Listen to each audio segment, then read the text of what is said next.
पानी गिरा ससुराल में। रक्षा बहू, क्या बात है? तू ये हॉल वाले बाथरूम से नहाकर क्यों निकल रही है?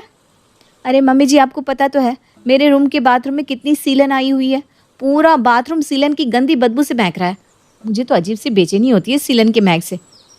मैं समझ रही हूँ बेटा, सीलन आना कोई अच्छी बात तो है नहीं। बदबू तो घर में है ही, वास्तु के अनुसार उससे घर में नेगेटिविटी भी आती है। मम्मी जी, आप कुछ दिनों के लिए मेरे कमरे में रह लीजिए ना, मैं आपके कमरे में शिफ्ट हो जाती हूँ। हा, आई बड़ी महारानी मुझे अपने सीलन वाले कमरे में भेजने वाली। मैं किसी कीमत पर तेरे कमरे में नहीं जाने वाली। सास की मना करने के बाद तो जैसे बहू रक्षा के पास अब उसी सीलन भरे कमरे में रहने के अलावा कोई और चारा ही नहीं बचा था। कुछ दिन ऐसे ही बीत जाते हैं। एक दिन आधी रात को, और ये क्या हो रहा है? मेरे ऊपर पानी कैसे टपक रहा है? अरे यार, आधी रात को शोर क्यों मचा रही हो? कमरे के अंदर बरसात हो रही है क्या जो तुम पर पानी टपकेगा? अरे उठो ना, देखो सच में मेरे मुंह पर पानी की बूंदें गिर रही है। हे भगवान, तुम तो बिल्कुल सच कह रही हो। ये बग्गा की तो बाथरूम से होते हुए अब ये सीलन हमारे कमरे में भी पहुंच गई। सीलन क्या, अब तो छत से पानी गिर रहा है। अब क्या यहाँ नदी बहने लगेगी तब ये मानेगा? तुम रुको, मैं अभी इस बग्गा को फ़ोन करता हूँ।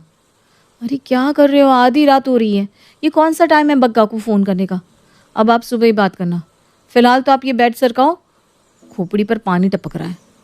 मैं नहीं रह सकती ऐसे कमरे में। रक्षा गुस्से में पैर पटकती सास के कमरे का दरवाजा पीटने लगती है। अरे बहू, ये क्या तरीका है? आधी रात को क्यों मेरे कमरे का दरवाजा पीटे जा रही है? मम्मी जी देखिए, जब तक सीलन मेरे बाथरूम में थी मैंने सब बर्दाश्त कर लिया, लेकिन अब तो पानी मेरे सर के ऊपर टपकने लगा है।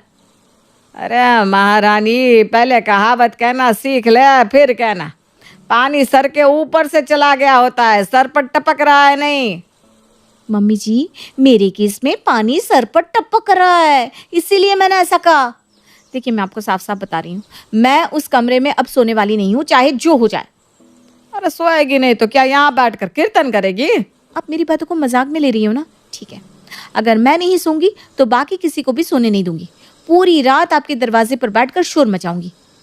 अरे कार्तिक, क्या पागल खाने से उठा कर लाया था तो इस लड़की को? अजीब लड़की है। अगर तेरे कमरे में पानी टपक रहा है तो क्या उसमें मेरी गलती है जो तू मेरी नींद हराम कर रही है? तो वो क्या मेरी गलती है? इतने महीनों से मैं इस सीलन को झेल रही हूँ, लेकिन आपके कानों पर जूं नहीं रेंग रही। अरे ठीक कराइए ना उस सीलन को, नहीं तो खुद जाकर मेरे कमरे में सोइए। मैं तो अब उस कमरे में सोने के लिए जाने वाली नहीं हूँ। अरे मैं क्या करूं, मुझे तो कुछ समझ में ही नहीं आ रहा। तेरे कमरे में ये पूरी सीलन उस पड़ोसी बग्गा के बाथरूम से आ रही है। लग रहा है कोई पाइप फट गया है। कम से कम 10 बार तो इस बग्गा की बीवी को टोक चुकी हूँ, लेकिन इन मियाँ बीवी पर कुछ असर ही नहीं हो रहा। अब तू देख, कल मैं इस बग्गा इनका क्या हाल करती हूँ। आपकी ये डायलॉग बाजी ना मैं पिछले 1 महीने से सुन रही हूँ मम्मी जी। अब मुझ पर आपकी इन बातों का कोई असर नहीं होने वाला। आपके पास 2 ही रास्ते हैं, या तो पूरी रात यहाँ दरवाजे पर बैठकर मेरे साथ कीर्तन करिए, या फिर चुपचाप जाकर मेरे कमरे में सो जाइए। अरे एक दिन सोकर देखिए तो सही, कैसा लगता है जब पानी सर पर टपकता है। बहू की जिद के सामने सास घुटने टेक ही देती है और बहू के कमरे में सोने के लिए तैयार हो जाती है। अब बिल्कुल भी चिंता मत करिए मम्मी, मैंने बेड सरका कर एक किनारे कर दिया है। अब आपके ऊपर पानी नहीं गिरेगा। अब यहाँ आराम से सो जाओ, कल इस बग्गा को देखते हैं।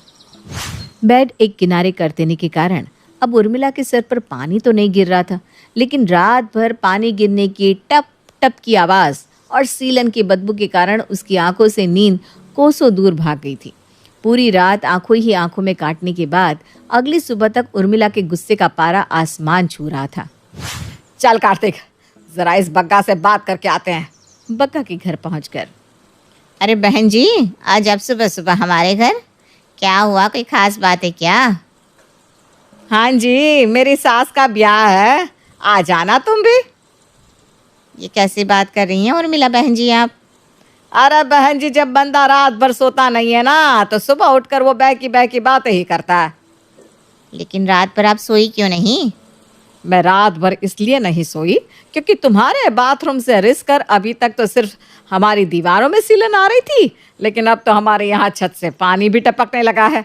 अगर थोड़े दिन और ऐसे ही पानी टपकता रहा ना तो हमारा घर ही गिर जाएगा। लेकिन तुम लोगों की आंखों में तो शर्म नाम की चीज़ ही नहीं है।